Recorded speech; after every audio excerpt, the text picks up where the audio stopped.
appreciate everybody coming. Welcome you here. This is a regularly scheduled meeting and has been advertised according to OPMA laws. We'd like to begin. We'll have a roll call, and then I'll go ahead and give the opening prayer. And following the prayer, if you then follow me in the Pledge of Allegiance. We'll begin with Councilman Labrum. Here. Councilman Wyatt. Here. Councilman Baird. Here. Councilman Waite. Here. And Councilman Burdick. Here. Great. So,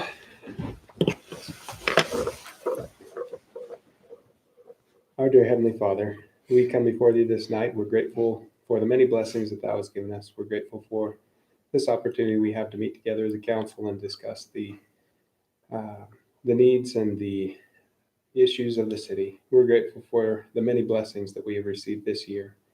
Grateful for this holiday season that we have to celebrate those things most dear to us. We're grateful, Heavenly Father, for the staff, for those that watch out and protect us each day. We ask Thee to bless them with safety and protection. We're grateful for those that work hard to provide utilities and provide amenities to our city, and ask a blessing upon them as well. We're grateful again for this opportunity we have to meet tonight. We ask that Thy Spirit will attend this meeting, that we will make good decisions, that we'll be guided by Thy Spirit. We love Thee and appreciate Thee, and this we pray humbly in the name of Jesus Christ. Amen. Amen. I pledge allegiance to the flag of the United States of America and to the republic for which it stands, one nation, under God, indivisible, with liberty and justice for all.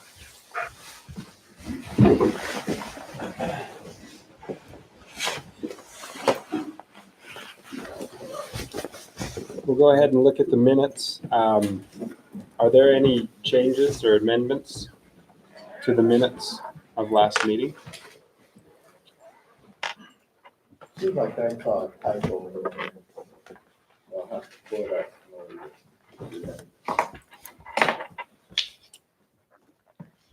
Any other concerns or changes to the minutes? Seeing none, would entertain a motion to approve based on finding that typo. So moved. Second. Okay, we have a motion by Councilman White and second by Councilman Labrum. All in favor? Aye. Any opposed? Okay. We do have at the beginning of each meeting a public comment period. Anyone that would like to address the council may do so for up to 3 minutes. Are there any here that would like to take that opportunity tonight? Oh, great. Come and stand and tell us who you are. And we've seen you several times. Mayor, Council, Kim Sylvester with JUB Engineers. Wanted to just come and give you guys a quick update on the project at the airport. We have opened the runway as of about the day before Thanksgiving. Been open to the public for takeoffs and landings. And phase one, which is the runway portion and the turnarounds, is complete. We are also well into phase two. Winter shutdown was granted last Wednesday, December 11th. So we are now officially in a winter shutdown. Then we are looking to expect to start back up in April, weather permitting. I've gotten word from the contractor that it is their intention and to get started right away as soon as weather permits and get this project finished as early in the spring as they can. We're looking really good. All that's left is the taxiway, finish up the taxiway, to pave it, stripe, do seating, mulching, and the lighting along the taxiway. So it's pretty far along ahead of schedule and everything's going great. Any questions for me on the runway project? No questions other than it looks fantastic. I've only been on it one time though. Oh, good. So, I need to be out there a lot more, but no, everything looks great. I do have a question on the lighting. So and then the LPV approach. So we have NOTAMs out that are saying that those are the lighting's down and certain things. Do you have an update as to when that might be operational? Yes, the lighting is actually operational. It is a matter of the FAA needs to do a flight check of the new Oh. lights, so how. Making sure the So they've had angle. them turned off during the night, but they are now on at nighttime. That check was supposed to happen tomorrow. Okay. But the FAA had to delay that and probably be either the first or second week of January to get that in. But the lights are now operating at night. Awesome. So. Thank you. Thanks so much for all your work out there too, by the way. That's a large project and it looks really good. You guys have done a great job. So, thank you. I found that error, Jim, Okay. in the minutes. Carolyn, the error that I found in Thank the you for minutes coming. were under public. Let me get to that Okay. page. It's just, instead of Mr. Richens, it says M.E. Okay, which page? Page 2, Under what issue? public hearing, Roosevelt City Master Plan adoption, Okay. about the third sentence. It starts with M.E. Richens. I think that's supposed to be M.R. Richens. Thank you. That's why I forgot, because it wasn't that big of a deal. Well, thank you. All right, moving on to appointments. And we have Kane Case Sanitation, thank you presentation, and then also the sanitation waste collection agreement. We'll kind of do those all in one, but we'll give some time to Mr. Kettle here or whoever wants to be the spokesman for that. So. That's gonna be our spokesman tonight. Boy, he looks so enthused, excited. So I have to state my name and stuff. My name is Brett Kittle, and I'm the appointee for a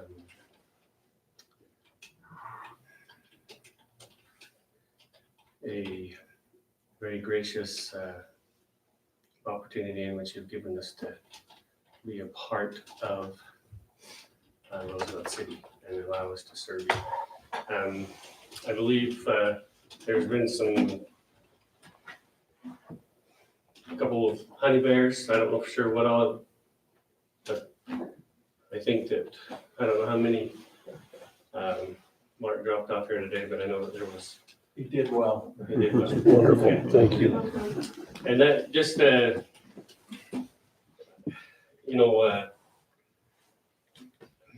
nothing meant by it in any way, shape, or form other than just a nice little honey bear, I guess, so thank you for giving us the opportunity to be here and to mingle with you. We certainly appreciate it, and thank you very much. Thanks for all you do for our you. city. Merry Christmas. Thank you very much. Christmas. Pardon. Dave's got your back. So, We do appreciate the staff that's thinking here, we know you guys. It's good to live in a neighborhood where you know who you associate with, and we just appreciate you. Like this time of year, we wish everybody Merry Christmas and at the same time, for you, thanks. we appreciate that and thank you. Thank you. Thanks again. I'd like to know something, JR. Sure, yes. I'm impressed. You guys attend a lot of council meetings, even if you're not on the agenda. Stay very active and, participating in the city events and things. And that's up and, beyond what you have to do. And I appreciate that. Thank you. Great, well, should we move into the contract? Let's get that one out of the way. I think everybody received, Grant sent out a somewhat final draft of the contract right before this meeting. It's been reviewed by him, by several council members, and input has been given, and we've kind of came to where we're at now. Ryan, do you want to address that, or Sure. I guess we could pull it. We have it up on I the. have it up, standard recitals. We have residential and commercial it breaks the purpose out into three different ones, residential and commercial and city owned. The terms for 2 years and then 3-year subsequent terms. Is the- That's not the right one. That's the old one there, That's the old one. Grant did send one just, No, I have that one, I think. okay. Hold on, it just came to the wrong file. 4 o'clock. Yeah, that's the most recent. Right. So, let's see, look here. All right, same there, 2 years subsequent contracts, okay. Residential, so it has the amounts, then the commercial is divided up in the, by the size of the container. These both match their proposals, so that all fits. And then it kind of shows our city ones that they do for us and what our discounted rate is for those. And collection of times, one of the new things for this contract is previously residential was 6 a.m. to 10 p.m. But this one does have a 5 a.m. To 10 p.m. for commercial areas. So that is a change from previous, is that section there. And you know, the same. So you know, just trying to highlight. Were there any areas besides the one we addressed earlier that people were complaining about being too early? Me personally, I am not aware of anything. Maybe these guys don't tell. Well, I think that one's been addressed and everybody's figured it out. I just don't want to have more. Enough, huh? Since we was in there, we have changed our program for that area. Thank you. Here, I'll keep going or you can stop me, whichever you. I got a question. Where our previous contract didn't have a AM window on commercial, is 5 o'clock, does that work for the business operation that you're in? It's a question I have. Do what now? Does 5 AM work for the business operation you're in? The reason I say that, I spend an awful lot of time on the road. I spend a lot of nights in hotel rooms, and I can't tell you the last time I didn't hear a garbage truck in the middle of the night. And the reason for that is because that's when the service takes place. Because that's when it's safe for the public and that's when the traffic is down. So I just wonder if that works for you as an entity. Without conference here, I think we could, up that hour a little bit. But at the same time, we want to apply to what the wishes of the people are. It's just, part of our concern has been traffic, getting in and out of some of these places, McDonald's, Burger King, the schools. You can make quite a list of places where we compete with traffic.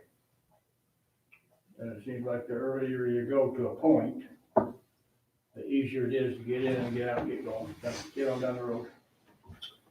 And so that's kind of the discussion. Go ahead, Brett. Previous, at the last council meeting that we attended, there was a young man that sat back here and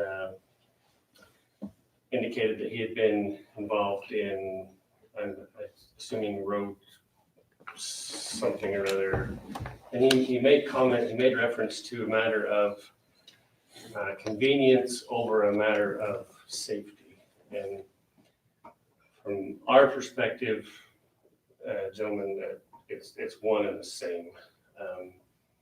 There is a huge safety issue, but at the same time, it's a huge convenience for us as well, to be able to get up and to get our jobs done without being a nuisance or anything along those lines. However, we do understand that some terms and conditions are being placed there, and if that's the sole desire of the city to put them there, then we'll do our best to accommodate them regulations. I did, to be completely honest with you, I was out on the truck a couple Mondays ago, and I told these guys over here, I left at 3. I had my first load done and dumped before 6 o'clock. Between 3 and 6, there was not an ounce of traffic on the road. Come 6 o'clock, it's a completely different story. The sign out here at the end of Roosevelt that says the Roosevelt's the energy hub of Utah is very, very true. That oil field traffic gets very busy. Buses start running around and kiddos, and say we have reasons why we do what we do, and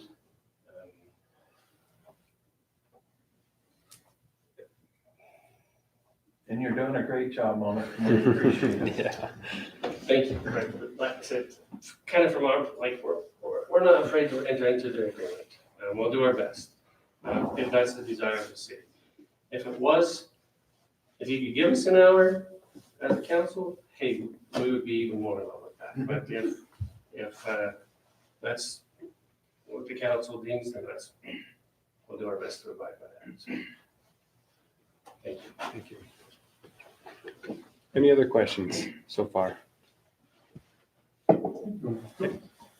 There is an added piece here, timed, in order to enforce times if there are issues with that, there has been based in this a provision of a $50 penalty after warnings or after a warning is given. So then- Ryan, can I stop you for a minute? This is the email that you sent, but the times are different. Is it 5? No later than 5? Well, it's 5 on commercial and 6 on residential. Okay, so maybe I'm looking at the, AM. Yeah, 5 a.m. okay. and then no later than 10 p.m. I think is Okay. what I read was looking anyway. at the residential, it says 6 and the. Yes, and residential, that was, Yeah. residential was 6 in the previous contract, so it didn't change there. But the change is having a restriction on time of commercial, which I didn't have before. So there was tree limbs is an added one that, we discussed that there was issues, so we've added tree limbs that are prohibited from putting those in. We had some good pictures of those, we won't show all of those, but very telling that you can't put a tree into a garbage can. And it's still garbage. So, Oh, what's that? You can put it in, but it can't. Be amazed at what goes in there. I was proceeding with that, Sure. both have to be true in order to work. So, anyway, a lot of the rest, the insurance, it raised this year with this contract to more standard, but they already have more than that, so that wasn't an issue for them.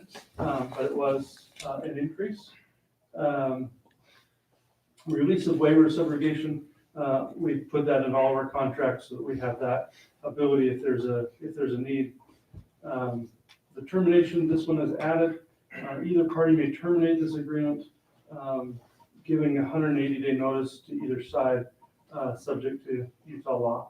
So, and the attorney has been putting in exit clauses as he's been upgrading contracts. So that is one from his side. And notice, address notification. That's kind of where it is. So those are other than that, a lot of it is pretty well what it has been previously with some small changes. If I missed any that was significant, I don't believe so. there you go. There's a summary and wrap up for you. Any further questions on the agreement? Seeing none, would entertain a motion. I move we approve it. Okay, we have a motion to approve by Councilman Labrum I'll second it. and a second by Councilman Baird. All in favor? Aye. Any opposed? Okay, motion passes. Contract's done for another 2 years. And then 3, and then Section of 3. section of 3 years subsequent. So, thank you. Thank you very much, sir. Gentlemen, Merry Christmas. All right, I got sidetracked on Jim, you're up. UVMC naming and promotion, promotional agreement of aquatic center indoor pool. So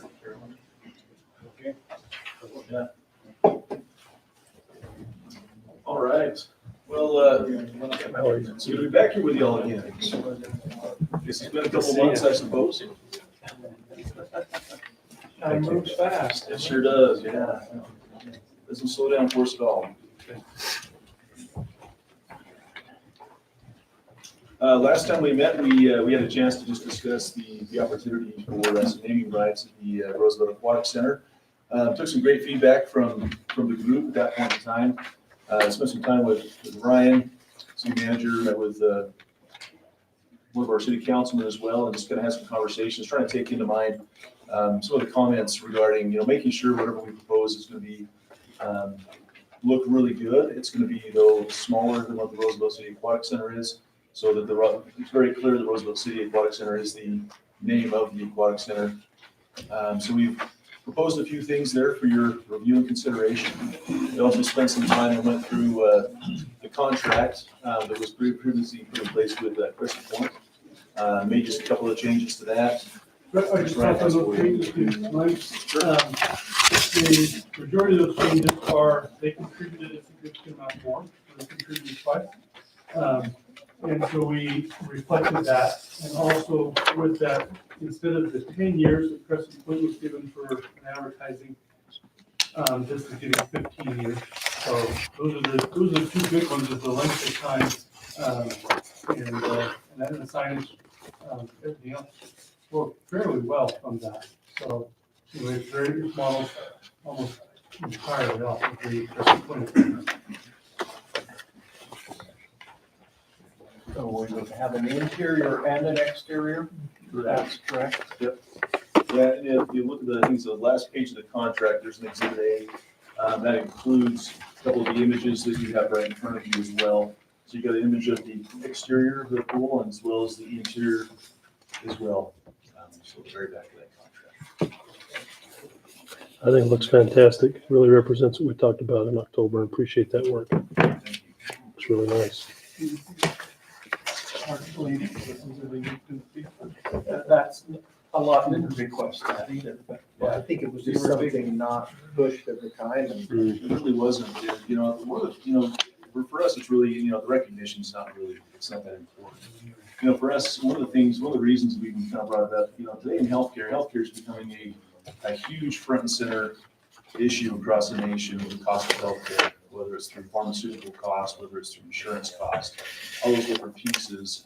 Innovation Health, one of the things we really pride ourselves in is being a local nonprofit.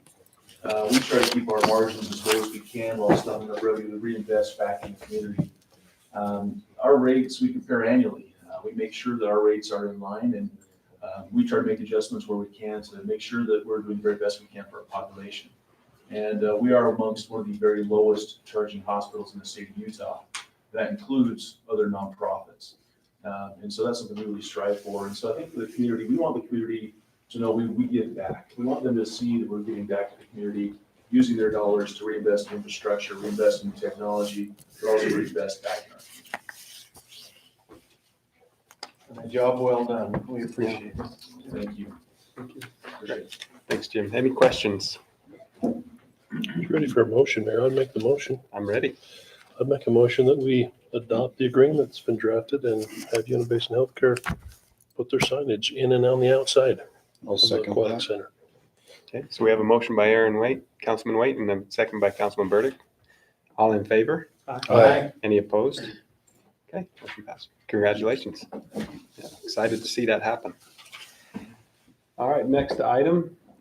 I'm assuming the cost of on the signage, is that, you said that previous meeting that would all be, That's written in the contract. We will cover all costs of signage. that's what I thought. Okay, thank you, excuse me. And removal if necessary down the road. Thought. So we have up here our council agenda for the upcoming year, 2020. I'm not sure if everyone had an opportunity to look at that, but for the most part, it sets aside the first Tuesday as a possible work meeting if needed. The second Tuesday as our regular meeting. Third, yeah, excuse me. And anyway, any questions or concerns with the meeting schedule? The only thing I thought of with this is the 7th of January technically, the first Monday of January is when the new officials would take office.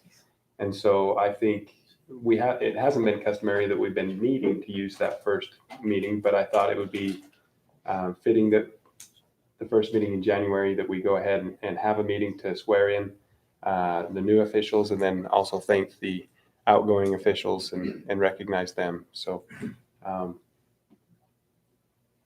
not sure of everybody's thoughts, but I think that would be appropriate. Take care of it on the 7th.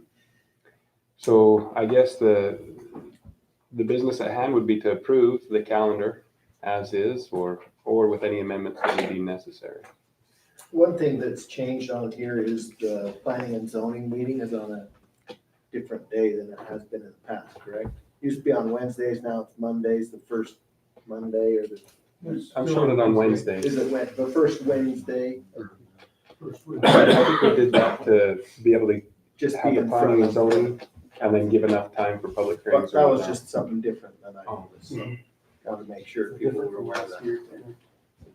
And I understood the reasoning, but wanted to make sure I was following it correctly. Gotcha. Any other comments? Amendments? Seeing none, would entertain a motion to approve. I'll make the motion. Second it. Motion by Councilman Baird and second by Councilman Waite. All in favor? Aye. Any opposed? And would everybody be in favor of having that meeting first week in January? I won't be here, but that's no reason to yield.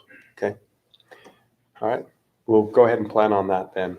In the first, A couple of new ones out there might have a comment. yeah, would you guys, whether you get sworn in or not, it doesn't matter. You're still, I already read it in the law. You're still on the hook, so. But I think it'd be good. You're there.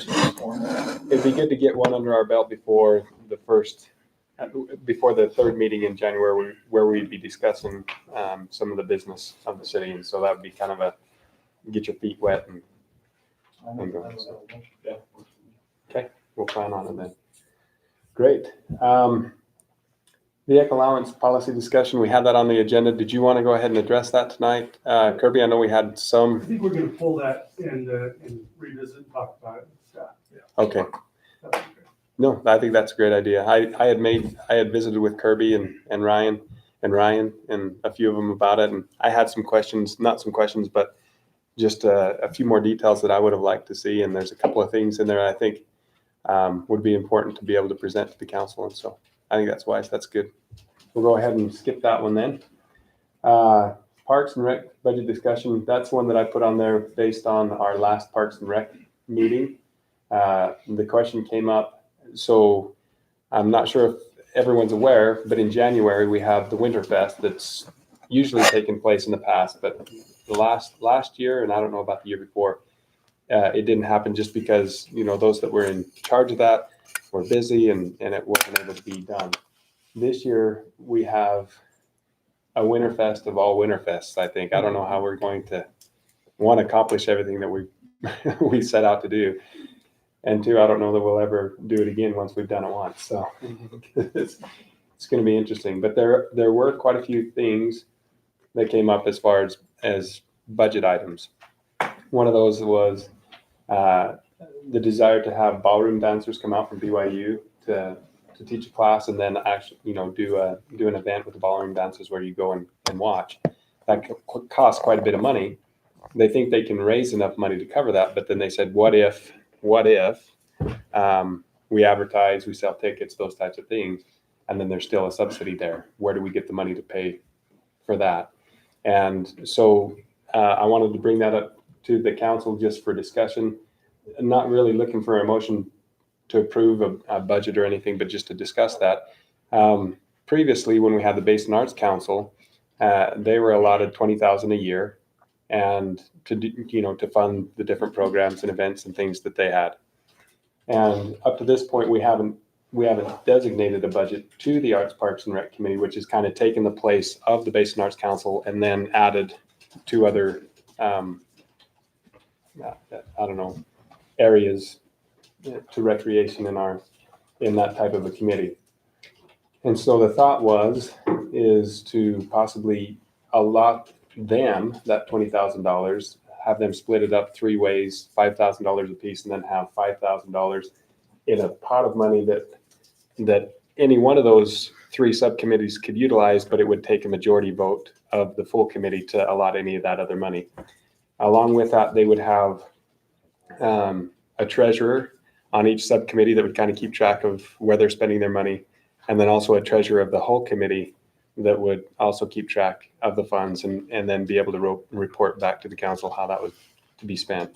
So there's been some thought put into this. I guess I'd like to just present that to the council and see what their thoughts would be. And maybe even the 2 newly elected officials could weigh in on that, where it's, I mean, we're just visiting, but any thoughts on that? That would be fairly similar to how the Arts Council handled it. They have so much money and this would be split up between different subgroups, but I don't see any reason not to handle it the same way. I thought I would, excuse me, the only thought I would add is, I think we learned some things with the Arts Council with that, and I would suggest that however it's done, whether they have a budget, they do it or not, I would put that so that accounting's coming through the city office. We're using tax dollars. It's always best to have the shelter of the city's financial accounting and overture of auditing practices as well, so that you don't get into a situation where you can't hold somebody accountable. You can always hold a city employee accountable. You can't hold a volunteer accountable. And I think that's important. I'd just be making sure we're understanding the legalities of doing it that way. But as far as them having money to budget and push forward, I think it's a good idea. Got to have some funds to get things done. So just be cautious how you approach it. I could check with the city attorney and see, you know, I understand that point, and I could get with him and see kind of how that would work. Part of the reason I have in the treasurers, I know they kind of had a secretary with the Basin Arts Council, but I don't know how much there was really, from my knowledge, there was no requirement for them to return a report to the council of how that money's being spent or any accountability for that money. It was just kind of given, and I definitely see the wisdom in that's why we had nominate treasurers in each one, and they would keep track of the funds, and then they could report back, and then we could link that somehow with the city and plan a budget. I know one of the suggestions was to plan the events and plan the year, and then come up with a budget that would be approved and then worked. I think that's definitely something that we could do. Any other thoughts? Good thoughts. All right. Well, any thoughts from the newly elected officials? I agree with Councilman Wade. I think where money's issued from the city, the accountability and just maintaining visibility on that support. So it doesn't have Uncle John spend about $800 on something. So I agree. accountability for the money, and so when they exceed the budget, they come and request it and specify in detail what they're paying for, and the council talk about it. Great. Part of that would also be on receipts of money becomes the biggest temptation for people. So that would be a real important thing if they're going to be having financial costs, charging people that's needs to be somehow really accounted for. Yeah, you raise a good point, and that's one of the thoughts that came up as well. So there were several that asked the question, well, if we do an event, or let's say they do a tournament or something like that would raise funds, what happens to those funds? And I think we would have to talk about that as well and decide, okay, if the event cost $1,000 to put on, but they raised $4,000 in monies, the $1,000 was paid back, that leaves a net of $3,000.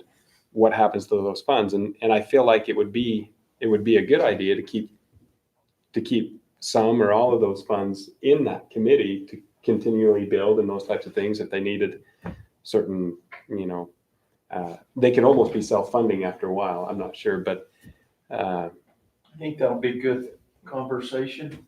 Yeah. For the new group and the people involved. But there should just be accountability. I meant by people handling money, so they're not tempted with Mm. cash.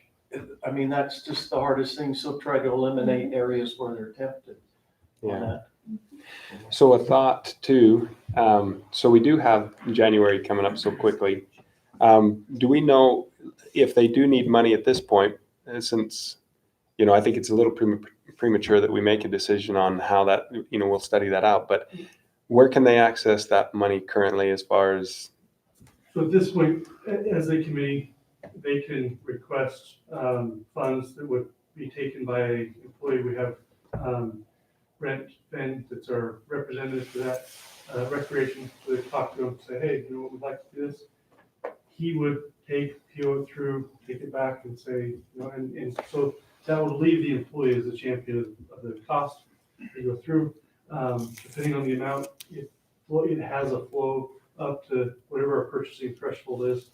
So if it was $1,000, it would go to one of the department heads that's under. So at that point, there is funds. The 20,000 was set aside for the Basin Arts. Just keep in mind two things that are specified that we have been using that out of and that have carried over into remaining with that is the Missoula Theater and the entertainment for the 4th of July. Not necessarily the Red Mud Run because it has its own budget, but the entertainment for 4th of July. one of the things we talked about with the entertainment in 4th of July, and even the Red Mud Run, not that we'd include the Red Mud Run budget in that, but that is definitely a committee. There's 15 members there. I've seen some amazing things come out of that committee already. The Red Mud Run, they could take that and run with it, and I think it'd be great. Same with the 4th of July. I do think the 4th of July budget could come out of the Arts, Parks, and Rec budget. They could form that. You have the arts that would be helping and assisting with the events, along with Mark Winterton and Monty Taylor and a few of those. And then, I mean, it'd be synergistic to put those together and do that. So that's maybe some things we could look at in the near future, combining some of those and doing that. Just because those have been good activities that have been preceded beyond the close of the Basin Arts Council, and they continued after that. You know, asked to be able to continue those, and they're coming out of that, so it's not, however you do it, just keep in mind that 20,000 at this point, but this current fiscal year includes those two activities. So the Missoula, how much do we donate to the Missoula Arts? We paid for the Missoula, it's not necessarily a donation, but we paid for them to come out. I'd have to look at the amount. Okay. I don't have that on top of my head, I apologize. So I was going to say that may be one of those that we could kind of swap. We would do the 4th of July and everything, under this, and maybe that one would be separate, because I think it's, if I remember right, it's around 3,000 or a little more, but that would take all of the arts, most of the arts subcommittee's budget if we were to work it that way. So, but that's And something maybe that's for, the other 5. Maybe you're only having 15, you're spreading it differently. And instead of having 5, that's for the total. However it is, just keep in mind, however you're gonna divide that, the 20,000 isn't a 20, it has two things that have been earmarked out. The last meeting I went to at the Basin Arts Council, they were continually requesting that they have a little bit more funding, just because every year to do what they did the year before cost more. And they either had to cut something or find something else that was cheaper. So we do need to look at those things, what they want to do, and have them do some research what it costs, and know, is $20,000 going to do it? And if not, can they fundraise, make up the difference, or how do we want to handle that? good point. I guess, so moving forward in January, what I'll tell the Basin Arts Council is that there is money there. Let's go ahead and proceed with the events and activities. They can work with Brent and Okay. that will help get it. So there's money set aside in the budget for that activity. They don't need their own treasurer at this point. They don't need their own treasurer for that. Right. They just need to be able to come, submit it through, have it approved through the process. Okay. So- Moving forward, maybe that's something we can talk about in January then, how that's to be structured. And then we're going to be shooting in the dark to a degree, as far as we have this amount of money, we'll allocate it accordingly, and then we'll run with it this year and see how it works out. And then we can get, at the end of next year, we can look at it and see how it worked and tweak it, or maybe it's 6 months and then tweak it. But all right, good discussion. Well, I'll tell them that there's the money available. That's how they do it for now, and we'll work on structuring it so that they have a budget that they can work with, that they know that's going to be there, that's available to them, and there will be strings attached. I don't know, just as budgeting wise, if they were to submit what they needed for the year in March or April, so we can get that before the preliminary budget and then final. That's kind of the time frame for a July fiscal year. Yep. So if you can communicate kind of when they should be planning, so they don't come in June and the budget's already drafted. If they come in that March, first April, that's probably ideal for those type of. I'll make sure that we get that on the next agenda, and with the Basin Arts Parks and Rec Committee. And yeah, we'll make sure that we do that before then. Good point. All right, if there's no other discussion on that, we'll move on to the mosquito abatement budget approval. Was everyone able to see that? I sent a copy out. It just basically listed, and all they want from us is, unless there's any major hangups, they just want a signature at the bottom of the page. I didn't really feel comfortable doing that without at least showing that to the council and maybe getting a formal decision to. So I've attended those meetings for the last year, and I don't see any problems with the budget. So just from my experience with them, they've been really fiscally Make the responsible. recommendation. I'd recommend that we approve that. I'd second. Okay, so we have a motion to approve the budget. I think we ought to Or reword the language. We don't approve their budget. yeah, We're just reviewing it. we make a motion to, well, yeah. To sign the bottom of the. Yeah, but we don't see any challenges with We it. don't- Right. I would recommend that you sign it. Okay. So we have a motion to recommend that I sign, that we have no objections to their budget. That's basically what they asked, by Councilman Baird, and we have a second by Councilman Labrum. All in favor? Any opposed?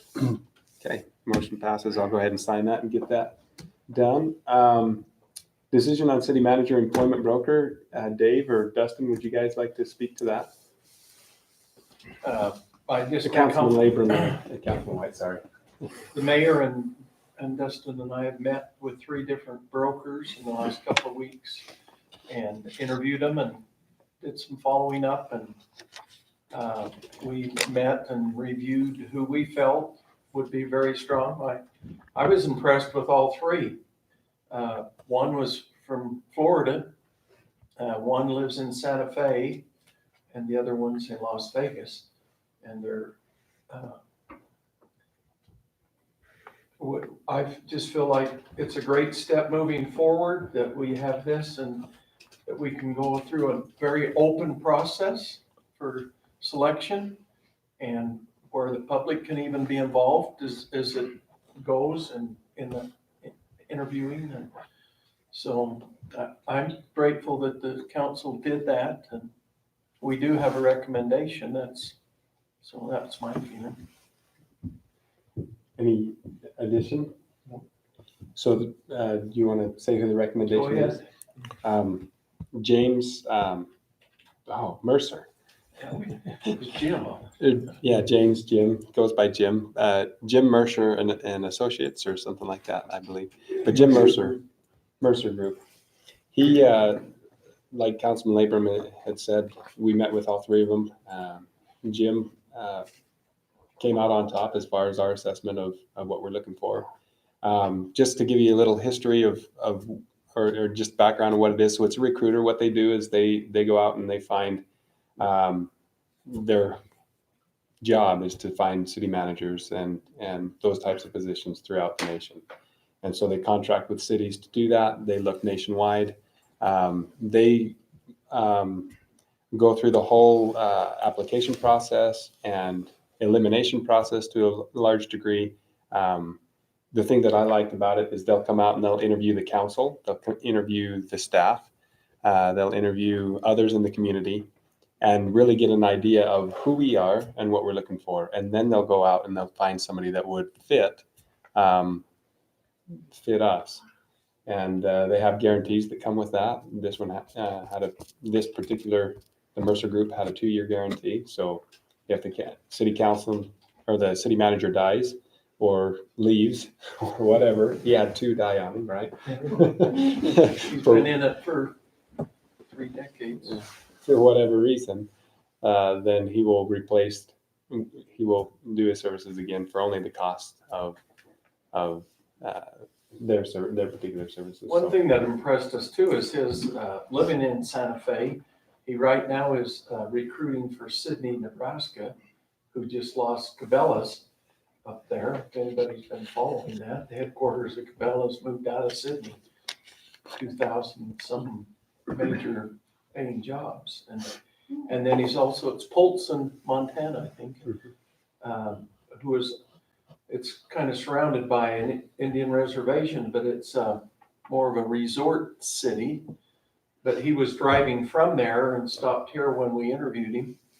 He probably wasn't at his best. Ryan said that he had seen him a couple other times physically, but to make the effort and the understanding, and he really had a sense of smaller, not the larger. And he was they were the firm that helped select the new Utah League of Cities manager in the last year, wasn't it?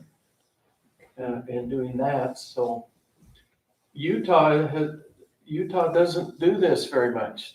They haven't had a lot of experience in Utah. All three All 3 of them would said probably, they want experience in Utah. They all kind of would get in a fist fight over it if you put them in the same room. Not really, but they all wanted it really bad, and so it made our decision a little harder. that was interesting. That it isn't done so much, but this will really, some of the things in the feelings that have gone up is sometimes it's just the old boys club that gets appointed and whose name is, what name you have. And I carry one of those names that gets accused of those things. So this will be very open, and I'm just really excited for it. Hopefully it works out as good as anticipate. And the staff, those that are the managers of different areas, will be involved in this, interviewed about how they feel, not just what the mayor said. We wanted to get right on it so that maybe get 30 days under, and possibly he could get it arranged if we get it all approved tonight, to be working on this as soon as possible. So one thing to mention as well, and I think the proposal for the Mercer Group went out to everyone. In the proposal, it was stated their fees, and all of them were almost, you can tell they talk. Oh yeah, they talk. So it was basically about $24,500 is what they all come in at, which is not more than about 7,000 or 8,000. Well, it was 16,500, and then no more, not to exceed 8,000 in other expenditures and those types of things. So the total price would be about 24,500, and that does sound like a lot of money. But in all honesty, if it's somebody that fits our city and they're here for the next 10 or 20 years, and the public is involved and it's an open process, that's worth it to us to have that transparency and that feeling of acceptance by the public and also the staff and the new council and everything else. So, and a positive experience, Ryan Snow has just gone through that process in the last 4 months or so. And he had crossed paths with Jim, in this and others, and just going to some place where they didn't have a broker and the comparisons. And it was good to have Ryan's input on this. It was very helpful, I thought. Just this, it's a big new thing, but it'll be, I think, well worth the investment. absolutely. This is the sheet you can see, 16,500 and then the 8,000, not to exceed 8,000 in other expenses. So, And we can require for other things that would cost, but it's interesting. I'm excited for that. So to echo what Councilman Labrum said, I guess the committee that was formed, the subcommittee that was formed to choose, our recommendation would be the Mercer Group, and would like to know if there's any questions or comments from the rest of the council concerning that. I reviewed their proposal. I think it's a good proposal, and I would move in that direction, but I think we ought to put out the names of the other two and also the other prices, so everybody knows. We had three, this is the price, and this is what we went with. That's my thought. Do we have that we can pull up? I think we have brochures I for all of don't them. have it, but I don't Yeah. have it ready to pull up. Yeah, just get that question, so apologize. I didn't answer, but that's a But I do fair have that, and question. they are all within the same, We had, The first one Collins? was Colin Beanziger or Benziger. He's the one from Josh Florida. Jones. and part of the reason, so we felt that he didn't have a lot of experience he had a lot of experience on the East Coast, but he really didn't have a lot of experience in the Midwest or the West.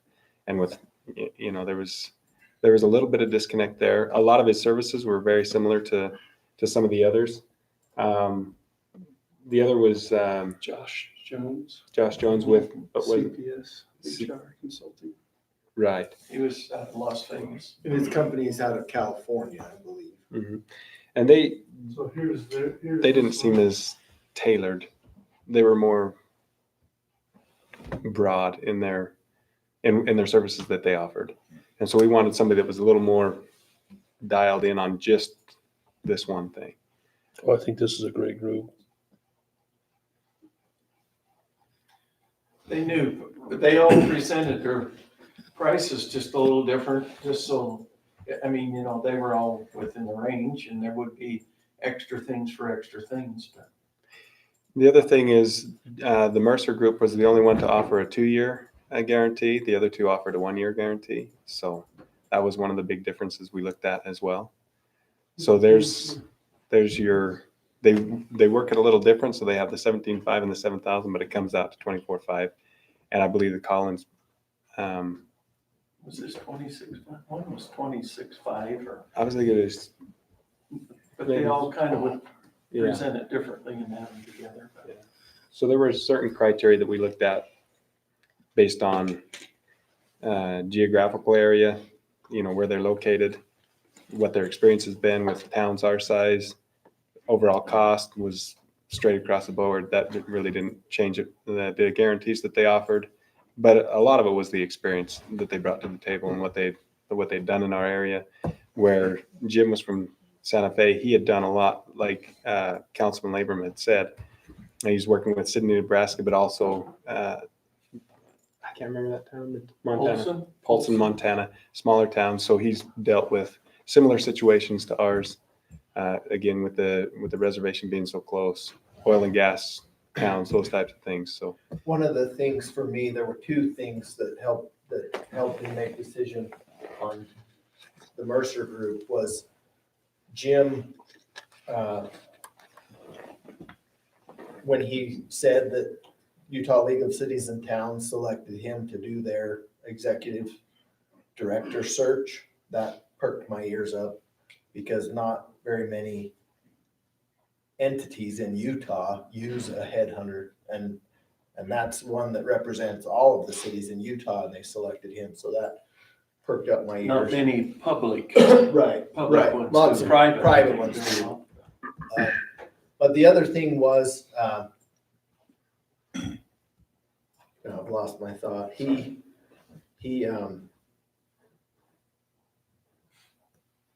Anyway, Collins, this is the amount for Collins, what you're thinking about. This is the amount for Collins. His was a written proposal, not an email, so he had it in hand, I think, if I remember right. So that's why, I think 26.5 is the. So the other thing was that as we talked about getting a new manager in, that they all kind of help with setting up the manager contract and things like that. But he was also the only one of them that really mentioned that he will help us put in place ways to evaluate our manager, how he does his job. And I Would be felt part of the contract. that would be part of the contract. And I felt like, since I've been on the council at the end of the year when we're required to do that, we've not really had a set way to do the evaluation of what kind of a job. I mean, we can pull things up, but this will have a specific, and he said you can be really specific, you can be broad, and he'll help us put that in there. And so as we met with the next one after that, I asked the question about that, but then later I thought, well, that's not fair. I'm taking someone else's idea and having someone else do that. And I thought I would rather go with the person whose idea it was in the beginning. But those were the things that helped me make that recommendation. Thank you. Any other thoughts or questions? I think that was a motion, but Yep. you did want to see that, so. Yep, I'll make a motion that we accept the Mercer Group and move forward. I'll second it. I have a motion by Councilman Waite and a second by Councilman White. All in favor? Aye. Any opposed? Okay. And maybe part of that is, were you gonna we need to contact him Yeah. immediately to see if. Absolutely. and I did email him and he said that he would be able to get right on it. That's what I thought. And so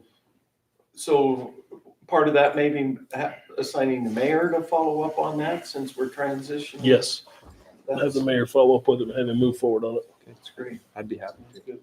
Okay. I'll contact him tomorrow morning. How about on the others? That would be appropriate to let them know that we appreciate them. coming, Yes, spending very time. much so. I'll have Grant. I'll get with Grant because he's good at writing, and maybe Lee, and we'll draft some letters Okay. of appreciation. Hey, they all came on their own, $1 to come, so. The one from Florida just happened, he had a daughter up in Ogden area. And he came in before Thanksgiving and then he drove out here, was it Monday or Tuesday? Right. So it all really worked well for him. Yeah. And so, Great. anyway, they all had good strengths. Well, thank you, Councilman Labor and Councilman White, for the extra time you spent That's great. doing that. And thanks to the council. We'll get moving on that. All right, next item, recognition of city manager and accomplishments. This was put on the agenda. And I appreciate Councilman Burdick. He kind of headed this effort up in doing that. We'll turn some time to you, Councilman Burdick, and actually, and any other council that would like to voice their appreciation. I'll really quickly just state on my behalf, I appreciate all that our city manager's done for our city while he's been here 4.5 years. A lot of things have been accomplished. A lot of things have been, good things have been done. And I personally want to thank you for all that you've done while you're here and wish you well in your transition. And I know you're already kind of working there up in Providence and Started up hopefully. there. So making the transition, I think Ryan's doing a good job here, doing well. I think that was a good decision to have a transition. So appreciate his work. And I also want to thank the staff. I know, I've realized Randy, Kirby, Ryan, Aaron, I know you're the golf guy, so you just, I wouldn't do that. But honestly, I know it's been a stress on a lot of people. And I appreciate you stepping up to the plate, filling that role. It's going to be a little bit longer process than we'd hoped as we go through the recruiter to find a new city manager. And so it may be February, March. Before we have an actual city manager in place. And we just want to appreciate what you do. Thank you for what you do. And I'm serious, Randy, if you need, call me and I'll come down and answer the phones while you get other things done. I can do that. I'm pretty sure I can do that pretty well. So. Along with you thanking the staff, I'd also like to put a link, but the staff's attitude towards myself and Ryan has been huge. It's been a huge help. The support that they've shown us and the way they've acted, the way they've treated us has meant a lot, and that helps a lot more than people realize. So, and the same with all of you as well, and the people that are outgoing. It's been great. So, some really good support. Appreciate it. Thank you.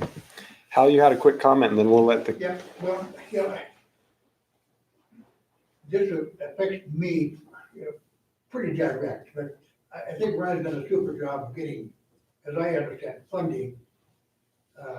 He kind of took the rake and kind of pulled the leaves off the top and found, poor analogy, I guess. Anyway, he did a little digging and found funds that benefited the city, and that's, hey, anytime it saves the taxpayer money, or uses funds that are available for cities this size, a good job, yeah. Absolutely. And we don't want to I let, think we ought to put a chain around his ankle. yeah. We definitely don't want to lose that talent. So hopefully he's spread that talent to a few others and we can keep that up. But yeah, he's done a great job. Put a picture, you can call him, and hey, and that's my experience in my work life. I never wanted to burn a bridge. I always left the place of employment, well, except once. I would call back and say, hey, what do we do in this case? How do we handle that? What's your experience? So, one hand washes the other. Absolutely. Turn the time to the council. If they, Joe and. Oh, I just, I just want to thank you, Ryan, for, you put your heart and soul into this.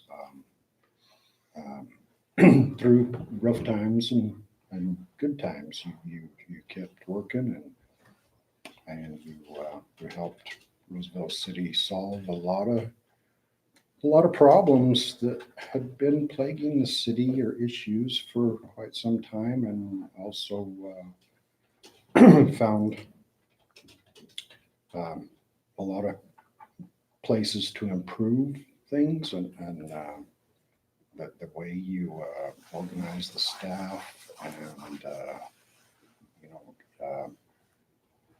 basically delegated power and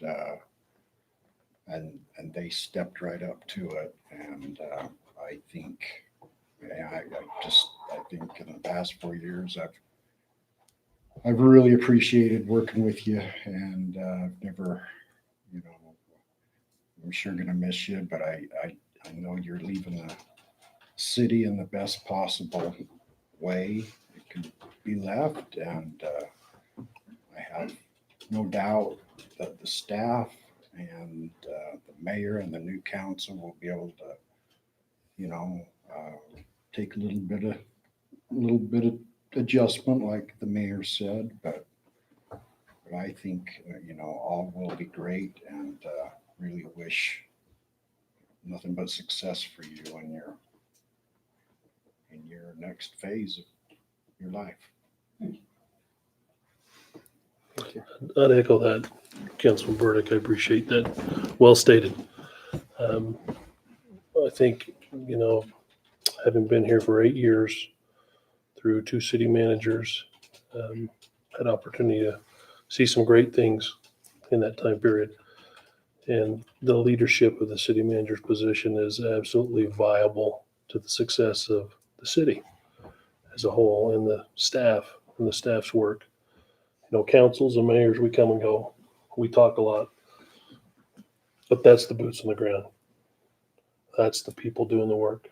That's the people behind the scenes that are lifting and leading in so many ways. We can't forget that. Your leaderships have been phenomenal. The fact that we have been able to leverage city funds the way that has happened in the past 4.5 years and accomplish what's taken place is unprecedented. And I think everyone who's been in the city for a long period of time knows how that works. Having a sound financial house allows us to get external funds, as Mr. Huff has said, and that accountability has been very good at your hand, and we appreciate that very much. And we're going to miss you, and we're grateful for your service. But we have great confidence, that city will move forward. You've left a good legacy. You've got great staff. We're going to have a great new council. We're going to have a great new manager when they get here, and they will be grateful for your work because you've left the city a better place than when it was when you came. So thank you. I'll speak since I'm kind of next in line here. Ryan, I really appreciate the time that you've spent with me. We spent many hours talking about a lot of issues in the city after council meetings. He's stayed hours and hours after meeting. We've spent quite a bit of time talking, and he's just been really, really good to listen to me and hear my concerns, even though we didn't always agree on everything. He was always willing to listen, and he's always been willing to help me and carry forth some of the things that I'd like to see in the city happen. So it's been good working with you. I really appreciate you, and I wish you the best in your future. So. Just to start with something a little jovial and light, Ryan. Ryan is the one that brought my wife to Roosevelt. Were they dating at the time? Nope. So what's the story behind that? She was just a ride. He was just a ride. She knew one of his cousins who was friends with my wife, and she was thinking about coming to the extension of USU out here, and Ryan was coming Thanksgiving, and she got a ride. So, thank you for that. Also, one of the things that I've really been impressed with is that the reason, the motivation Ryan has had to do the job that he's done is because he grew up in Roosevelt. And that's something that someone else from outside doesn't inherently have that love for their town, their city. And so I appreciate that, I think Ryan, from the job that he had before coming to this, that was really the reason that he took the job, because he loved Roosevelt and he saw there was an opportunity to try to make things better. And so I just hope that we can move forward and have someone even come close to caring about Roosevelt the way that you did and still do. Kind of like a funeral. I know. Waiting for somebody to say amen, huh? Well, it's interesting because I was elected in 2009 and started in 2010 on the city council, and Brad Hancock was the city manager at that time and had been for 25 plus years. But when I started on the council, Brad was very ill. And he never came in and was an active city manager when I started that January. And he resigned. It was almost a couple or 3 months. He finally, his health wasn't doing better, so he resigned. And so we went through a city manager search in a very disorganized way, in a way where we had two men pretty much hired within minutes of each other, laying it on the table. And I guess I could talk more about it. Aaron was almost our city manager, wasn't it, Aaron? Hate to bring, and his path went otherwise, but while he was kind of getting a couple of things together, the other one that was talking about decided to accept it. And right there and then, that's always left a kind of sour taste in my mouth. So I'm glad we're doing it a different way. And so I've got to see coming in from there. And then I was reelected to a second term starting in 2014 and then left that year for other things in my faith. And shortly after that, the city manager, it's about, when did you come on? 15. So it was right in that time, and JR was on the city council. And anyway, we were struggling with some things that we wanted to get done. For 3 years, I pretty much just stayed clear out, just read in the newspaper and listened to the gossip that came around. And I know that Ryan got in some real heated things that I think he did very innocently, but some of our residents inflamed it, and it was terrible. Personally, I think that people would attack somebody like that, and I was embarrassed for our community. And I wasn't really living Roosevelt all the time then. And so I was seeing an outsider's view and people would talk about those things. Ryan would probably be the first to admit that maybe his personality isn't always conducive to making everybody feel warm and cozy and that, but Ryan's been given gifts financially and mentally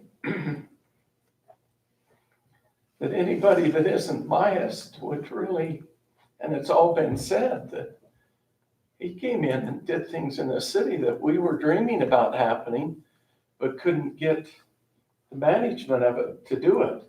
And when I came back I started in December again in 2017 to fulfill Albert Foster's remaining 2 years because he moved and my time had just ended in November. And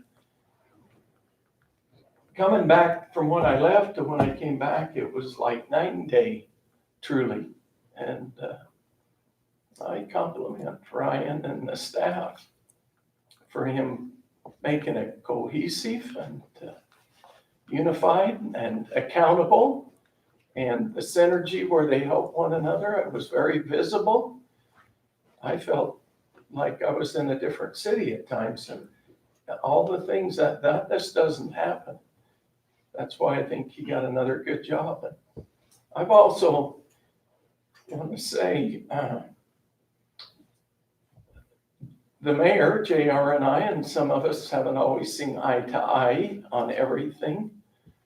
And I know that the mayor and our city manager hasn't always eye to eye, but there's two strong dynamics there that have been very powerful for our city. And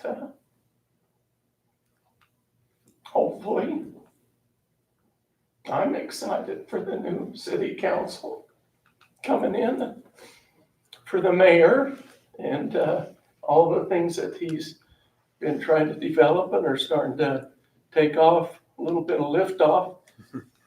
And everybody that's worked, it's never a one-man show, but it's been great. You know, I came back and there'd been some really hard feelings when we left with Ballard, when I left, because we couldn't get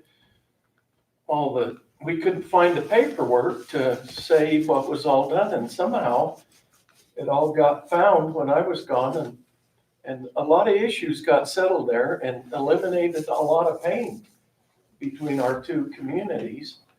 And then also there was some with the Johnson Water, and the mayors worked hard, and I got to be on that. I thought we should be able to get something done like in 90 days on that.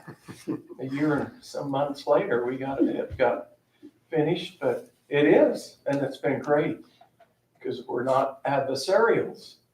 There's still some hard grudges from past experiences, but I just think we're in a dynamic time, great leadership, and everybody's doing and excited for the new city council. I thank Ryan for what he's done. It's a great basis, and all the staff that's there are working hard, and even Ryan Claiborne's talking more. And I think he lost all his hair that might have been going for this new assignment.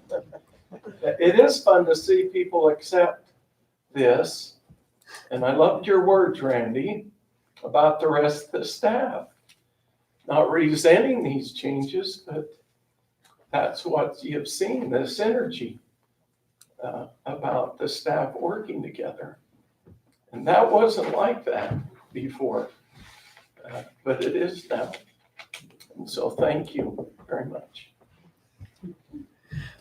Thanks for all the comments. And again, I feel like that was appropriate, and appreciate everybody expressing their appreciation. I am excited as well. Saddened a little bit. Change is always difficult, but we've been springboarded to the next level, I feel. And now what we do with that is up to us. We have a great platform to work from, and from those that have come before. Ryan and those others that have come before him that have set us up in this type of position. And hopefully we will leave it better as a council when we're done, as it has been given to us. So with that, with no further ado, I know that was short, but we have something to gift you, which was also a suggestion of one of the council members, but I think it's very appropriate. Can we come up there? Yes, if you would. But all the other council are sustaining of that. Yeah, we all sustained this So recommendation. the council have decided, and I agree 100%, to offer this to you as an appreciation, a token of appreciation for all that you've done.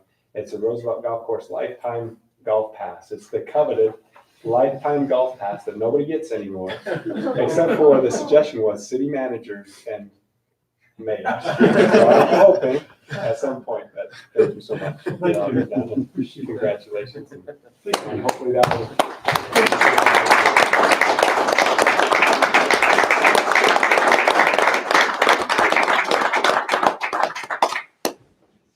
It will be a good reason to come back.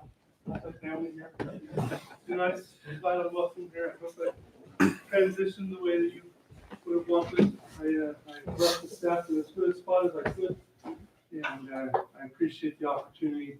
It is something that you know, as Dave talks, there is things that lead us to different callings in life, and I felt that call and felt it here and then felt it to Providence, and I leave you with emotion. I love each one of you, whether I've agreed or not with any of you. I love the city we have, and it will always be home for me. So thank you for all you do, and appreciate it. Thank you. Thanks.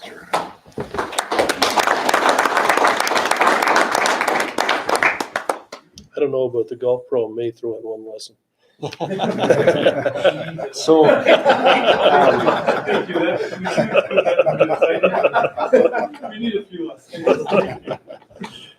in working with the new staff, with the pro temp assistant manager and also Randy as the finance director, I felt pretty comfortable with the situation we're in. I know you have obligations in Providence. I don't know how the council feels, but I do have a lot of confidence in who's there, and feel like unless we have a great need, we probably don't need to bother Ryan much I can help as much as I can. on a daily basis. But They're taking on pretty well. yeah, so That's a great comment, and I think Ryan's willing to help when we need help, and these two and all the others have been really right on. I agree with you, Mayor, very much. I think now would be a good time to transition somewhat to, you know, if most of our questions, comments, thoughts, concerns be directed to Ryan Claiborne and or Randy Robb, and Kirby's been helping out a great deal. And if they can't give us the answer, they can get a hold of Ryan and give us the answer. But I think that would be appropriate at this time to move to that next step as far as who we would talk to and who and those types of things. And then if Ryan Claiborne or Randy or whoever has questions, Kirby has questions, they can get with our previous city manager. Is that okay with everyone? I don't know why I felt the need to say that, other than I feel like it's just a natural transition period. So I think it's very appropriate, Mayor. great. And I dare say, if we don't have the answer, we will find it. Yep, I have complete confidence in you. Maybe not with dishwashing, but We don't want to go there. I'm just kidding, guys. You know this, we got a visitor here, our state senator. Oh, yes, Ron, I am so sorry not to recognize you. Do you have anything for us tonight, Senator Winterton? Take a minute. Yeah. I would like to express appreciation for Ryan when he came in. And I also recognize the other 3 councilmen that's leaving. I remember Dave coming on and the issues that he was assigned. We worked together on the animal control issue and we got that resolved. And I hope it's still a good fix. But both of you, I admire you and your diligence in all the projects you've helped with. Thank you. Every city should have people like you serving. I think that for the general public not to know what it's like to sit in those seats, it's not comfortable a lot of times. And it's not easy. You take phone calls when it's probably the most unopportune time. But I want to thank you guys for your service for what it is. We just finished a special sessions last week. And hopefully we can get together sometime in the first part of January to discuss some of those things. I know in the other counties, I have legislative updates with them in which usually it's the county. We get together with the county leaders and the city leaders and just have an open forum on that. And as we go into the session, there are several things I was just reading today about what came out of the interim committees and proposed legislation that will be. And so we kind of have an idea of some of the bills that will be coming forward, and some of them, we'll have to give you heads up so that you're aware of them. Other than that, I just wish you all a happy holiday. May I ask a question? Yeah. On the taxing, can you just give us a brief on the new tax that's being run through and the less, what you feel? Honestly, I had a hard time getting on board with it up until the day before the session. There was a lot of work put in on this, and most of the emails that I got, comments, most people never got off from what was proposed last spring. And this bill is not even close to what that resembled. We did tackle income tax. In the state of Utah, by constitution, all of the income tax goes to education. And so we lowered the rate for Social Security, or for income tax, so that, and hopefully that will give the break on the sales tax portion of it. There is there'll be $125 coming back to most individuals in the state from, it's a prebate is what they're calling it, and that'll come out in the first part of April to kind of help people get over that hump. And then as they get to the end of the year, then you'll see how that works. There's also, I'm trying to remember, there's another check that will be coming the 1st of June, which will help individuals. The state messed up when the federal government changed their tax laws 2 years ago. The dependents went away. The state of Utah, we put on now $2,500 per dependent, up to 4 of them. And so you'll see that. And one of the rushes for this legislation was that so it could be effective January 1st, it needed to happen so that the state tax commission and everybody could get their forms ready and know that this is the way we're going, instead of at the end of January. Well, that's kind of hard. You'd be another year out before you saw this. And so that was one of them. We tackled Social Security. There'll be no taxing on Social Security on that income now, which most people that are living off from Social Security, that was a hardship for them. So that's going to go away too. And there's certain tiers of Social Security on income that once you get to a certain point on that, it won't be effective. About sales tax, talking on the oil field and service work and all this. And that's one issue I can't remember who I put you guys on the email. I sent out a letter. I forwarded it on, Okay. and I sent it. I didn't send it till today, but I did forward it on today, saying that we need to get together, identify the oil and gas companies that generate sales tax for Roosevelt City and what the impact that would be for Roosevelt City. Yeah, that'll be a separate issue that we'll tackle in the first part of the coming session. This session, we went in and looked at, there were 63 exemptions in the sales tax law that was in there, and a lot of them, you wonder why they were there. And they're more of a user tax. So for most of us, we'll probably only pay this tax once in a great while. Taxi, Uber, Lyft drivers, there will be sales tax now on their services. As we got checking, there's 30 states that already do this, so it's not groundbreaking and going in and make a big difference. For the average person, you're talking, 2 or 3 cents on a taxi ride. Veterinary services, that was a hot issue. They finally released everything except for doggy daycare and pet grooming. Those things, those 2 services will have sales tax on them. So things like that just really, the sales tax on food was put on. We had a sales tax on some foods that was 1.75. This new rate will go up to 6.78. 4.78. What? Yeah, it went up about 5 cents, I think. And that will help us balance out the silo in which all of the government services of the state. How does the education feel? I know they were nervous. Well, about- they're not going to be harmed at all. And actually, when you start looking at what Utah has done over the last 3 years versus the rest of the states, we far exceed. But we have a lot of kids, and so when you start putting that in, it's not fair to compare Utah to Wyoming. I was at a conference last week in which 3 of their senators,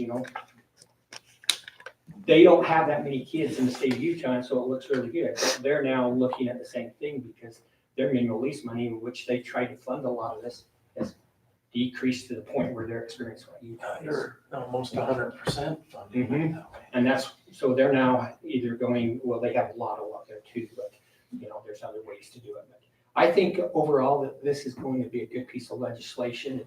If the citizens will give it a chance, they'll see it. But we've not had, I can't remember a significant change to the tax laws in 50 years. And so it's overdue, and nobody likes change, but we're gonna have to live with it. And hopefully people get in support and see that there are a lot of things in this. Let me just talk about the legislation that I'm proposing. It came out of the interim Public Utility, Energy, and Technology Committee as a committee bill. We studied what we was trying to do, and this goes back to my days as commissioner, is that we have such a stranded resource here, and the biggest cost that we have is transportation. And when you have transportation up on the regular drilling costs, we're way behind all the other states in competing. And so we was trying to look at how can we help them? If we could say all things being equal, what's the difference? And that was the transportation to get to the rail. And so we started looking at that, and I was trying to do it with severance tax. There wasn't enough severance tax to do that with. And so as we got looking, this is the only industry left in the state that has not been tax exempt on their inputs. And so that's what this bill is going to do, is take the sales tax off the inputs on the drilling process. I mean, when you start talking about sand and gravel to build, the locations, the drilling pipe, the frac sand, It will take everything, it will take that off. And so it's a challenge, because one of the things we want to make sure we hold you harmless. And so I just had a meeting Thursday night with some really smart people that's going to help me figure this out. I know how to do it, I just don't know how to do it. And Know what you want. so once we get that, it'll be the first part of January. I want to call you together and tell you kind of the direction and see if you can live with that. But hold harmless, we're trying to hold you at the levels that you are currently getting from those sales tax. And it's not all sales tax. I mean, Naples over there was worried because IFA, there's not much that they buy from IFA that they will still pay sales tax on those items. It's these bigger commodities. And it goes anywhere from $25,000 to $40,000 per well. So if we can help them, we can also help them keep the cost of gasoline down. When we start taxing them before we even get it out of the ground, we've got a problem, and it's called pyramiding. And so that's what my bill will do, is try to take that off, and then we'll find other ways in which, if we can generate enough production here, and they're saying that if we get the training here, we'll see the production double, triple, quadruple. And if we do that, you guys have got a big problem, because now you've got infrastructure, and how do you handle the growth? That's why we have an economic development committee. So, I think all things, the challenges are good, and that's what we need. It makes us grow, and we can find people to help us. That's a thought too, and that's what Senator Winterton wanted to do, is meet with the different entities, and so that's part of the reason I sent that email out, is if we could have some feedback. And Randy, this will probably fall up on your shoulders. I don't know if we could get a hold of John Zillis and ask for some of his help on that too, but to identify what the impact would be, who the oil and gas companies are, and it's probably companies like mine that would sell a product to the production companies, the charge sales tax, that would probably go away. And so we have to identify what the revenue would be. I think I've already started on this. Okay. Okay. If you have, that's what we're looking for. Put this together. Okay, So I perfect. think I just need to fine tune it. When you get that fine tune, will you send that to me also? Because I've talked to Quinn Benyon over there and Vernal and a few others, and they've asked me, and I'm like, I have no idea what the impact will be. So perfect. Yeah. I just got one from Quinn last Wednesday, and so I have their number, Naples numbers, Union County. I'm waiting for Ballard, Roosevelt, Duchesne, and then Duchesne County. So- Uena beats us again. Well, they've been really concerned about it, and over there, they've given it a lot more press than is necessary. So I've been getting a lot of emails because they think it's. So you're feeling good about it then? I Senator am. Winterton, now? I have a commitment from leadership. They recognize it too.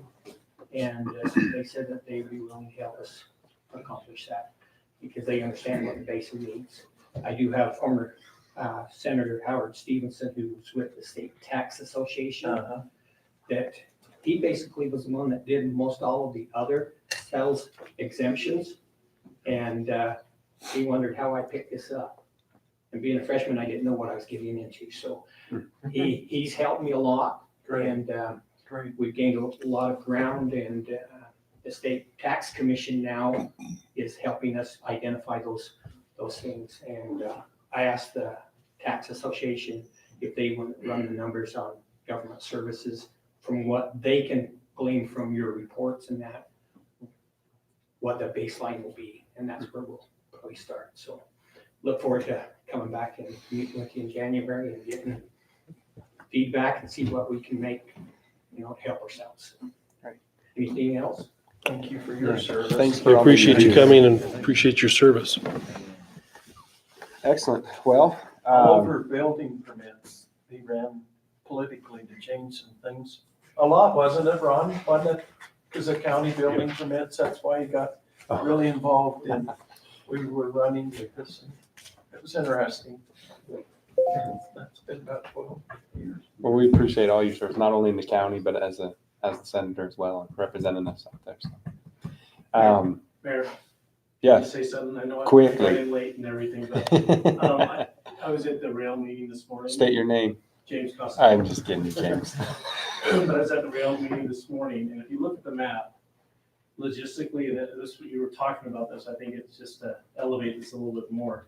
You're talking about infrastructure, Leland, Mitch, going over through Duchesne, right? That's where the rail is going. So where do you think all those workers are gonna live and work? Roosevelt, Utah. We're right in the middle. If you look at it, we're right at the middle of that. And so between Duchesne and here is our county, that will see most of it. Vernal will eventually get a lot, but Duchesne gets a lot more. So infrastructure needs to be at the top priority, especially at the end of next year. when we Absolutely. announce that. It has been for quite a few It has, but years. you're right, and that's part of the reason we have great staff. We have the Economic Development Committee, who we have Moon Lake, Strata, Unibasin. Dominion Gas, The health. the Health Department, UB Tech, you name it, education, we have everybody on that. And so those are the things that we need to be talking about, and that's a good comment. One of the things really quickly that I'd like to ask, Senator Winterton, while you're here, the rail project, I'm feeling, from the meetings that I've attended and the feedback that I'm getting, that seems to be, it's pretty much a go.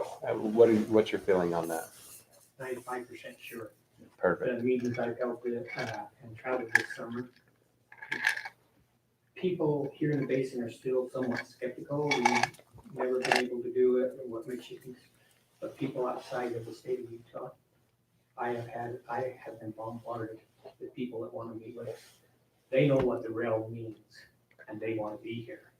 And I've got one guy from Cleveland, Ohio, that's met with me 3 times, and he wants lots of information, and I told him he'd have to wait for everybody else, because speculation, and they know the value of that rail, and it'll be a game changer for the basin, but things that you've never imagined possible will be here then.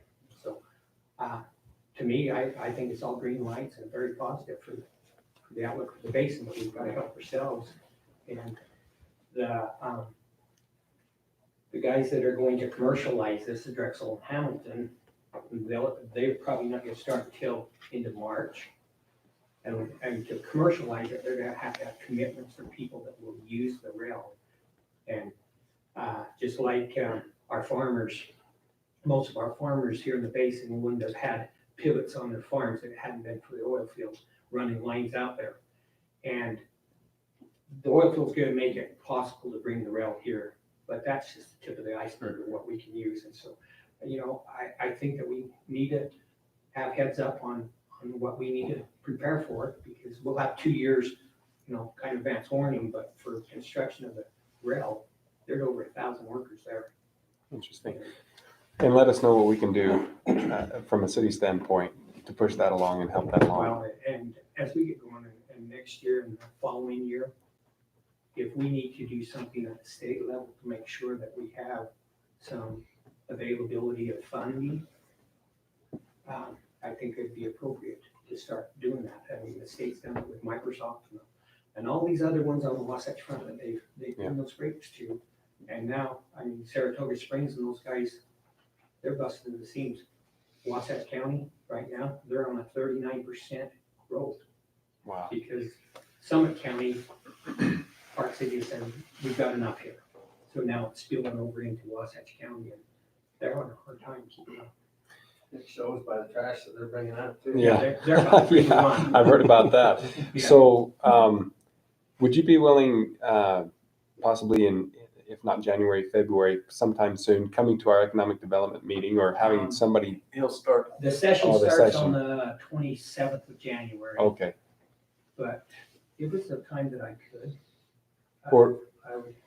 and if you have somebody that could, even from the railway committee, we would love to hear from them and those entities. I think that would be important for those other entities to hear, so that they can start getting in their minds that, hey, we have something coming down the pipe and we better be ready. You know, I've talked to Councilman Wade on his job and things that he can be looking for to bring to educate these workers. Yeah. There'll be a different mindset. It will, and in that committee, we have every one of those entities represented in one, and you can hit them all at once. And I think that would be a great idea. So, and James, thanks for the comment. I appreciate that. You mentioned that how many employees just to build that, the infrastructure that goes into, where do you put them all? Yeah. Are there anything laying out if you have manufactured housing, temporary housing goes up, you know, where do you put them? Where do you put all those people? It's a lot. Yeah, we just need to hold on for a year. And then Let's start working on it. there's good things that are already, if you guys attended the community outreach dinner that we had here last month or in October, we had the new owner of that bought out Crescent Point. Jim Finley was there, laid out what his plans were. He himself was going to bring in 4 rigs in the first quarter of this new year. That's more than what we've had. That's And huge. It From is. yeah, I mean, that's And so, you know, there's some excitement there, and he's trying to do a lot on his own, establishing markets outside of Utah. And, you know, he's gonna bite the bullet, and so that's another reason that I'd like to really help him out, to give him some kind of a price break to get that established, and then after that, you know, I think we'll see the increase in just population alone. Okay. Exciting stuff. Yeah. You mentioned that the breadth of it, you know, as far as growth, would probably likely be in Duchesne. Was that with all 3 alternatives that are being proposed, or is that with the preferred? Craig has been taken off the list. So Right, it's so all 3 of them all are now three. in this area. Okay. Cool. They all start at Leland Bench, go through Mike, and then all the way now that the new preference one is about $300 million more, but going around the mini ranches. Okay. But the beauty about that is that's not a public expense. Right. That's on It's the all private private. side, and our part, you know, We're done with the public.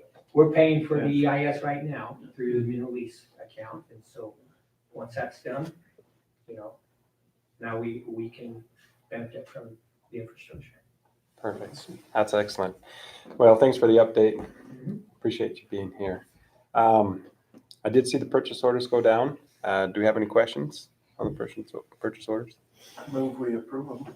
Have a motion to approve by Councilman Labor. Thank you. My mind went like.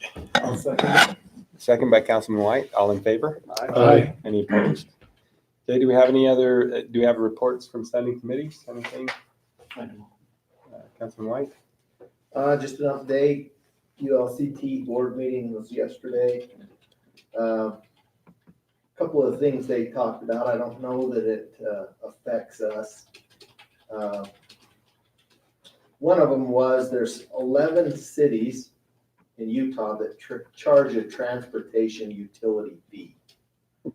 One of the big ones is Provo, because there's so many with BYU and church-owned properties and stuff, they don't get a lot of tax generated to pay for roads and things, so they've imposed that. They're being sued, not them, another city, Pleasant Grove, is being sued because the claim is that that's a tax and they don't have the right to impose that. So don't know, that doesn't affect us, but there are areas where they have to do things differently in order to generate enough money to take care of infrastructure and things like that.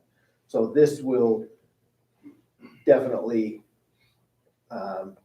set a precedence whether or not you can set utility fees on certain things or not. So other thing they talked about was the inland port. These are things that the ULCT might be involved with, litigation and an amicus brief type things. But obviously Salt Lake County is upset with the way the inland port the authority was set up, and took away some of their local control over land use decisions and things like that. And so that's the big thing there, is just they want to make sure that local governments keep the authority and power they have to dictate how land in their control is theirs to control, and that's not taken away. So that was really the main takeaways I took from that, and things that we should just be aware of and watch and see how they might affect us down the road. Okay, thank you. Thank you for bringing that information. Councilman Barrett, do you have anything for us tonight? Nope, not tonight. I already mentioned with the Arts Parks and Rec, that was one of the things. The other thing is the shooting range. I haven't heard any updates, but with you moving off the council, I was wondering, Councilman Burdick, if you'd still like to be part of that committee and working on that. Maybe I appreciate that.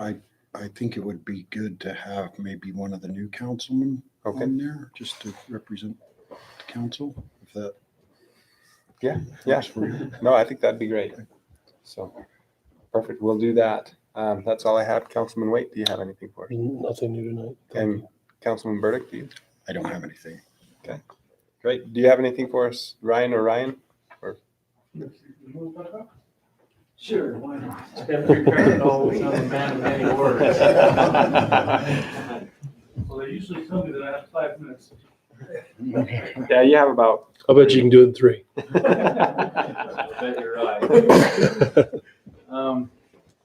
First of all, I just want to say thank you for showing faith and confidence in myself and all of us, the staff. It means a lot, it really does. And I know we're all uneasy with our nerves and can't wait for this to smooth over, but if we smile and push forward, I think we can get through this. I know we will. As far as the departments go, we have an awesome staff, and a lot of that credit, I have to say, would have to go to Ryan. the meetings we had, the things we do, that we're continuing to do, nothing's changing as far as department head meetings and what we do on a day-to-day basis, nothing's changing. I feel that we roll good, our communication's good with each other, and we work well together. And that's one of the things that's made me feel comfortable by doing this, because the cross-training that we've had within is now starting to show why it's so important. And everybody stepped it up from top to bottom, and so far so good. So I hope we don't disappoint. We're gonna continue to push forward. As far as projects and things we're working on, we're continuing to go hard at them. We do not want to slow down at all. My personal feelings, I don't want to leave a lot on the table undone for the new manager. So that's my goal, is to the less on them, the better, so then they can take off and do what they want to do when they get here. So thank you. Everything's going good in our departments.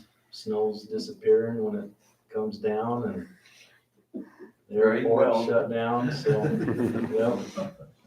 And it's a good time too with the winter. Things are starting to slow down as far as projects out and about, so. Anyway, I just wanted to lay that out there and say thank you and appreciate it. Thanks, Ryan. Thanks, Ryan. Thanks for all you do. Good job. Great job. Yeah. 2.5 minutes too. Yeah. Hey. Good. Many words. Well, unless there's anything else that we need to be here for, would entertain a motion to adjourn. So move, Mayor. Second. A motion by Councilman Waite and second by Councilman Baird. All in favor?